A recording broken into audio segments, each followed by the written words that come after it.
Herkese sağlıklı, huzurlu, güzel bir bayram olsun. İyi bayramlar. Ramazan bayramınız mübarek olsun. Büyüklerimin ellerinden, küçüklerin gözlerinden öpüyorum. Hayırlı bayramlar. Ramazan bayramınız mübarek olsun. Bereket ve sağlıkla geçireceğiniz, sevdiklerinizle nice güzel bayramlar dilerim.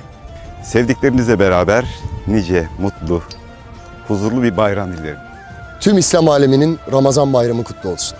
Ramazan bayramınız canı gönülden kutlu olsun. Sevdiklerinizle beraber güzel bir bayram geçirin. Huzur dolu ve şeker tadında mutlu bayramlar Kuruluş ailesi. Ramazan bayramının tüm Türk ve İslam alemine hayırlı ve uğurlu olmasını temenni ediyorum. Sevdiklerimizle birlikte geçireceğimiz nice güzel bayramlara. İyi bayramlar. Tüm izleyicilerimize mutlu, sağlıklı, huzurlu bayramlar. Sevgiye odaklanıp güzelliği çoğalttığımız, barış içinde bir bayram diliyorum hepimize. Kardeş ülke Azerbaycan ve Karabağ'a selam olsun. Ramazan bayramınız mübarek olsun. Tüm Kafkas halklarına selam olsun. Hayırlı bayramlar.